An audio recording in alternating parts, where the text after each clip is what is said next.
How did my dead brother's necklace end up at my workplace? I asked myself while sweeping one of the hotel rooms. It had only been a few weeks since my brother, who had been the breadwinner of our family, passed away. I was devastated. He had been planning to enroll me in college the following year. He died suddenly at his workplace. Life became incredibly difficult for us, and it was his boss, my uncle, who stepped in to pay for the funeral, and handled all the expenses. A few days after the burial, my uncle called me and asked me to take over the job my brother had left behind. At least that way, I could support myself, and my younger brother. The job was described as a simple cleaner and room attendant role, but the salary was unusually high. I was paid $22,000 for what seemed like an ordinary job. When I told my best friend, she was shocked too.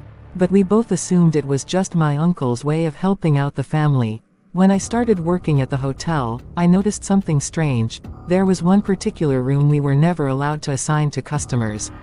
Even when the lodge was fully booked, and more guests arrived, the receptionist would always say there were no available rooms.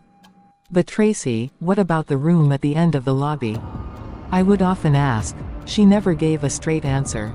Sometimes, she would just smile and walk away. One day, as I was passing by on my way to clean another room, I saw my uncle, and two other men stepping out of that mysterious room. I quickly turned toward another room, hoping they hadn't seen me. But I had a feeling they had. So instead, I walked straight up to my uncle. "Good afternoon, sir." Good afternoon, Zoe. The two men quickly exited the room, and shut the door before I could get close enough to see inside. "Sir, since I started working here, I've never cleaned that room.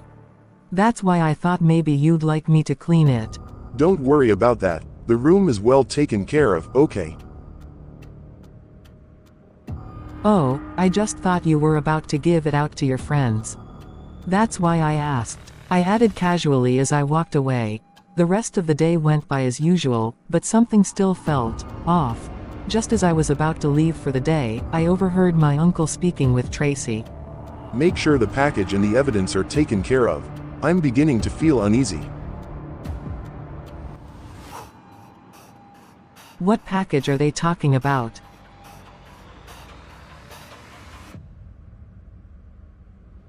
I began to wonder what they could possibly be referring to. Deep inside, I felt it had everything to do with that strange room. The next morning, I got ready very early for work, because I planned to steal the keys to the room before Tracy arrived. I needed to find out exactly what was so special about it. Just minutes before I was about to leave, my phone rang. It was my uncle, the boss. He told me not to return to work until 12 noon that day. I quickly asked what was wrong, but before I could get an answer, the call ended. That was when I became certain something was definitely wrong at the hotel.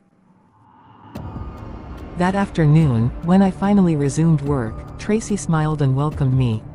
I was shocked. She usually never smiled, always either looking sad or angry. She used to be so quiet. The only time she spoke was when a customer arrived, or when she needed to give me instructions, but today was different. She greeted me warmly, and even started conversations. I was amazed at how chatty she suddenly became. Everything took a strange turn when Tracy handed me a key that looked different from the rest. I was confused. I had never seen or used that key before. "Go clean that room we normally don't give out. Boss said from today, we'll be assigning it to guests," she said as I took the key from her.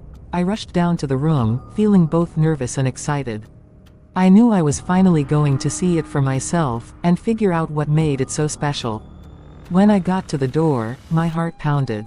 I began to wonder what exactly could be waiting for me inside. Was this a setup? Am I the evidence my boss was talking about?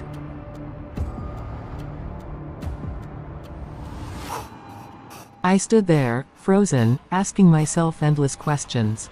I spent nearly 10 minutes just staring at the door, lost in thought. "Zoe, open the door. Why are you just standing there?"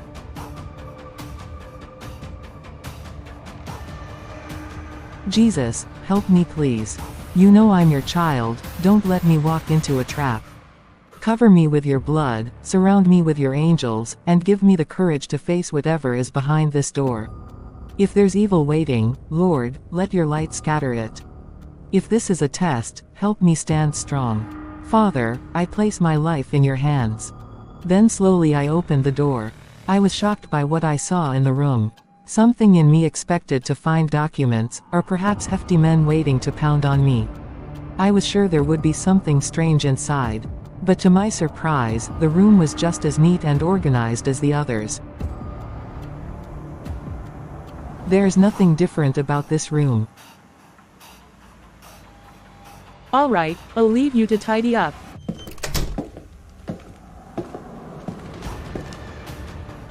What if someone is in the bathroom?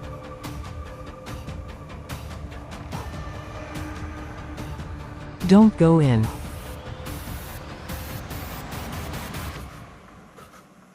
I moved slowly, silently, and pushed the bathroom door open. I peeked inside, no one. But the stench coming from the toilet was unbearable. I was about to speak my thoughts out loud when my eyes caught something that froze me. A camera. There was a camera fixed in the room. None of the other hotel rooms had cameras. Why this one? I slipped off my shoes to begin cleaning, but to my surprise, the floor was damp, as if someone had just mopped it. Questions swirled in my head, but I pushed them aside and started sweeping. That was when I found it, something I wished I hadn't. Doubts ran through my mind. I refused to believe what I was seeing. As I swept under the bed, the first thing that slid out was a necklace. Not just any necklace, the one my brother always wore and never took off. Was my brother here the day he died? But Uncle said he wasn't on duty that day.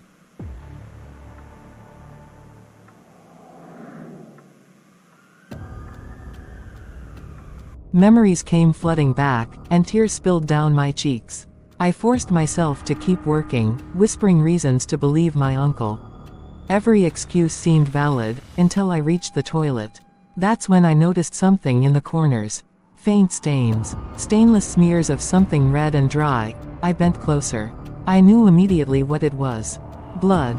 My chest tightened. How could blood and my brother's necklace both be here? Maybe it's someone else's necklace. I tried to convince myself, but no. I had made that necklace myself, from my own beads and threads back at home. There was no mistake. The truth hit me like a storm. My brother had died here. In this very room. I wasn't going to let my uncle kill my brother and still walk the streets free. But then, another thought chilled me to the bone. What if I'm next?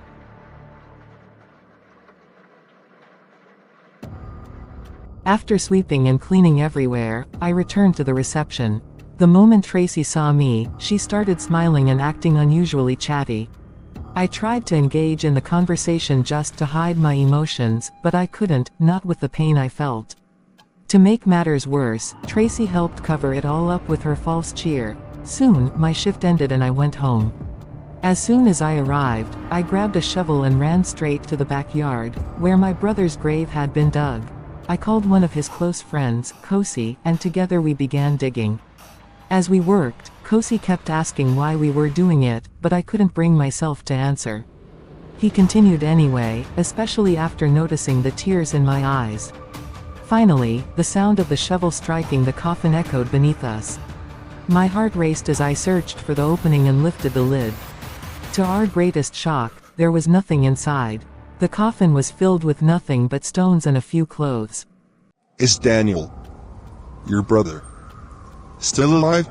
No, he's dead. Uncle Oscar killed him at the hotel. I found this necklace while I was cleaning today. I said, handing over the necklace to him. My voice broke as tears streamed down my face. Immediately, Kosi picked up his phone and made a call. She's found out, and I'm with her right now. What should I do? He said to the unknown person on the other end. When the call ended, he dropped his phone and began walking toward me, arms out, as if to hold me. Kosi, please, don't do this to me.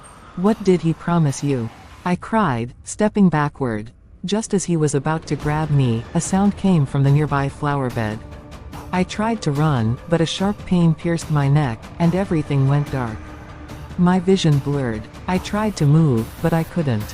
My whole body felt bound. Slowly, my eyes adjusted, and I realized where I was. I was back in the hotel room. The same one where my brother had been killed. I was tied to a chair, tape across my lips. In front of me stood the three of them, Uncle Tracy, Cosi, each smiling wickedly, guns in hand. Just as Uncle Oscar raised his weapon to pull the trigger, the door burst open with a thunderous bang. Everyone, hands up. Drop your weapons. Behind the officers, I saw him, my younger brother, alive, smiling as he ran toward me. It turned out that when Cosi and I were at the grave, my brother had been hiding in the flower bed. He was the one who made the noise that distracted Cosi before I was struck. He was also the one who had reported everything to the police. The three of them were arrested on the spot. Yes, I killed Daniel. That room wasn't just another hotel room. Beneath it, there's an underground chamber. That's where the real operation happened. I was working with men who trade in human body parts. They paid me to provide a place for the surgeries, organs taken from innocent victims. Daniel wasn't supposed to know. That day, he went into the room by mistake. He discovered the hatch and saw the chamber underground. He saw the blood, the equipment, and the remains of people who never made it out. He confronted me, said he would call the police immediately. I begged him not to. I told him these men would kill me if the truth came out. But he wouldn't listen. So you killed him? Yes, I killed him, right there in the bathroom. That's why the blood stains never washed away. Afterward, I filled his coffin with stones and clothes to cover my tracks. I locked that room forever, telling everyone it was out of service.